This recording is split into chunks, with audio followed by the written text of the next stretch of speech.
అనూహ్యమైన విషయాన్ని ఈ మధ్య మిత్రులు మల్లాది గ్రూపు వ్యవస్థాపక అధ్యక్షులు మల్లాది సచ్చిదానందమూర్తి గారు నాకు తెలిపారు. ఆయన ఛాందసుడు కాడు, బొత్తిగా చదువుకునేవాడు కాదు, సహేతుకమైన ఇంజనీరింగ్ పట్టా పుచ్చుకునేవారు. తులసీదాస్ రచించిన హనుమాన్ చాలీసా తెలియని, చదవని, వినని భారతీయుడు ఉండడు. ఇది పుక్కిట పురాణం అని, మత ఛాందసం అని భావించే భారతీయులు చాలామంది ఉంటారు. ఓ చోట యుగ సహస్ర యోజన పరభాను లీల్యోతాహి మధుర ఫలజాను అన్నాడు తులసీదాస్. పసితనంలో హనుమంతుడు సూర్యుడిని చూసి ఫలం అనుకొని ఆ లోకానికి ఎగిరేట. ఇంతవరకు ఇది పుక్కిట పురాణం ఒప్పుకుందాం. ఓ కోతి ఏమిటి, సూర్యుడి దగ్గరికి ఎగరడం ఏంటి అనిపించడం సహజం. సరే, ఎంత దూరం ఎగిరాడు? యుగ సహస్ర యోజన పరభాను. ఇది తులసీదాస్ కల్పించింది కాదు, శాస్త్రీయమైన తూకం. లెక్క చూద్దాం. యుగము 12,000 సంవత్సరాలు, సహస్రము 1000, ఒక యోజనము 8 మైళ్ళు. ఇప్పుడు యుగ సహస్ర యోజనం 12,000 × 1000 8 మైళ్ళు, 96 కోట్ల మైళ్ళు. ఒక మైలు 1.6 కిలోమీటర్లు అనుకుంటే అలాంటివి 96 కోట్లు × 1.6 1536 కోట్ల కిలోమీటర్లు. అమెరికాలో అంతరిక్ష పరిశోధన సంస్థ భూమికి సూర్యునికి సరిగ్గా ఇంటి దూరం నిర్ధారించింది. దీన్ని అంతర్జాతీయ ఖగోళ సంస్థ బలపరిచింది. ఈసారి మీ అబ్బాయి ఉత్సుకతతో భూమికి సూర్యునికి మధ్య దూరం ఎంత అన్నా అంటే ధైర్యంగా హనుమాన్ చాలీసా చదువుకో బాబు అని మీరు రికమెండ్ చేయొచ్చు. ఇందులో మనం గ్రహించవలసిన విషయం ఒకటి ఉంది. ఆ రోజుల్లో పెద్దలు మనకి కొన్ని పడికట్టురాళ్ళని ఏర్పరిచినా కేవలం కాకమ్మ కథలు చెప్పలేదు. తరతరాల విజ్ఞానాన్ని కాచి వడబోసి దాన్ని మనకు అందేటట్టుగా కాకమ్మ కథ అంత సరళం చేశారు. మనం అబ్బురపడేంత శక్తి సామర్థ్యాలు హనుమంతుడికి ఉన్నాయని మనకి చెప్పబోయారు. ఇంత లెక్క తులసీదాస్ మనసులో ఉంది, అతను చెప్పిన స్తోత్రంలో ఉంది. దానికి అంతర్జాతీయ సంస్థ మద్దతు ఉంది. మరో సరదైన కథ. నేను సినిమా నటుడయ్యే కొత్త రోజుల్లో, దాదాపు 3.5 దశాబ్దాల కిందట, నా నుదుటి మీదకి చుండ్రు పాకేది.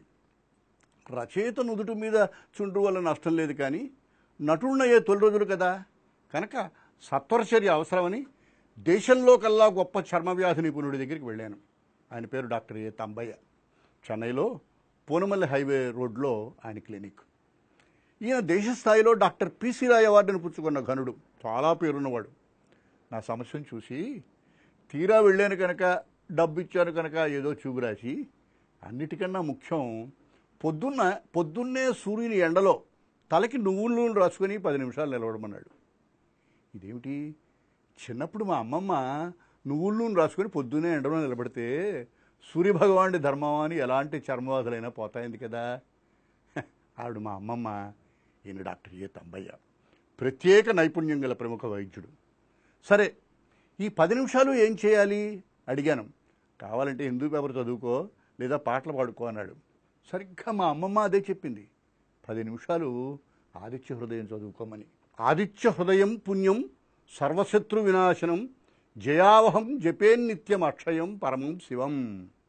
ఈ శ్లోకాలు చెప్తే సూర్యుడు దేవుడేంటి, కాళ్ళు లేని అనూరుడు అతనికి సారథేమిటి, 7 రథాలేంటి, పోమ్మా మా తంబయ్య గారు చెప్పిందే వేదం అని 21వ శతాబ్దం చదువుకున్న కుర్రాడు ఎగతాళి చేయొచ్చు. విజ్ఞానాన్ని విశ్వాసంగా మలిచిన అద్భుతమైన కాలం అది. ఇవాళ అంతర్జాతీయ ఖగోళ సంస్థ, నాసా సంస్థ తులసీదాసును సమర్థిస్తే తప్ప ఇవి పుక్కిటి పురాణాలని అవతలికి తోసేసే తెలివైన రోజులు. మరి ఈ ఆదిత్య హృదయంలో ఈ పుక్కిటి పురాణం ఏమిటి? దానికి ఓ పరమార్థం ఉంది. డాక్టర్ తంబయ్య చెప్పాడు కనుక 10 నిమిషాలు ఎండలో నిలబడి హిందూ పేపర్ చదువుకోవడం కన్నా నా రుగ్మతను పోగొట్టు స్వామి అనుకుంటూ మన ఆరోగ్యం మీద, మనల్ని బాగు చేసే ఆ ప్రక్రియ మీద ఆ 10 నిమిషాలు ధ్యానాన్ని ఉంచితే ఇంకా గొప్పది కదా. అయితే ఆ హిందూ పేపర్లో ఒబామా కథ మనకు అర్థమవుతుంది. తులసీదాస్ చెప్పిన హనుమాన్ చాలీసా మనకు అసందర్భంగా కనిపిస్తుంది. అవసరమైన ప్రక్రియను మనల్ని అబ్బురపరిచి ఆశ్చర్యపరిచే అతి ప్రాథమికమైన విశ్వాసంగా మలిచి తరతరాలు మన మనస్సుల్లో సంప్రదాయంలో నిలిపిన పెద్దలు ఎంత ముందు చూపు గలవారు. విజ్ఞానానికి ఎల్లుంది, విశ్వాసానికి విస్తృతుంది. విజ్ఞానం నిర్ధారిస్తుంది, విశ్వాసం మనస్సును ఆయత్తం చేస్తుంది. విజ్ఞానం మానవ మేధకు సంబంధించింది, విశ్వాసం ఒక జాతి వికాసానికి సంబంధించింది. విశ్వాసం మత ఛాందసుడి గుడితనం కాదు, సంప్రదాయవాది బలహీనత కాదు, ఆర్ష విజ్ఞానం సిద్ధం చేసుకున్న ముసుగు కాదు, అన్నిటికీ మించి ఆలోచనకి తావివ్వని జబ్బు కాదు. ఏ కాలానికైనా, ఏ పనికైనా, ఏ విజయానికైనా ఉండాల్సిన ప్రాథమికమైన అర్హత. ఈ తరం చదువుకున్న మనిషి, మా మిత్రుడు, ఫ్యామిలీ డాక్టరు ఎప్పుడూ నాకు మాట చెప్తూ ఉంటాడు, ఏ రోగానికైనా వైద్యం ఫలించడానికి 4 డీలు అవసరమని. అవి డయాగ్నోసిస్, డ్రగ్, డిలిజెన్స్, డెడికేషన్. అనగా రోగ నిర్ధారణ, మందు, శ్రద్ధ. 4వది కానీ ముఖ్యమైనది ఈ వైద్యం ఫలిస్తుందనే విశ్వాసం. చిన్నప్పుడు తేలు కుడితే మా నాన్నగారు నన్ను విశాఖపట్నంలో మంగళగిరి సీతారామయ్య గారి ఇంటికి తీసుకెళ్తే నాకు బాగా గుర్తుంది. ఆయన నా ముందు కూర్చుని పెదాలు కదుపుతూ ఏదో వర్లించేవాడు. నాకు భయంకరమైన బాధ. తర్వాత నన్ను నోరు తెరవమని నోట్లో ఏదో వేసేవాడు. విచిత్రం, మరో 10 నిమిషాలకు బాధ తగ్గడం ప్రారంభించేది. ఇప్పుడు ఆలోచిస్తే సీతారామయ్య గారు 2 స్థాయిల్లో వైద్యం చేశాడు. మంత్రాలకు చింతకాయలు రాలుతాయనే విశ్వాసాన్ని పునరుద్ధరించాడు. నొప్పికి అసలు మందు ఏదో ఇచ్చాడు. మందు వల్ల నొప్పి పోయింది, మంత్రం వల్ల విశ్వాసం బతికింది. ఇది అపూర్వమైన చికిత్స. నాసాని, అంతర్జాతీయ ఖగోళ విజ్ఞానాన్ని మాత్రమే నమ్మే ఈనాటి విజ్ఞత ఒక గొప్ప స్థాయిలో శాశ్వతంగా మన సంప్రదాయంలో ఇన్సులేట్ చేసిన మరో విలువైన చికిత్సను వదులుకుంటోంది. ఇందుకు తులసీదాసు, డాక్టర్ తంబయ్య, మంగళగిరి సీతారామయ్యలే ఉదాహరణ.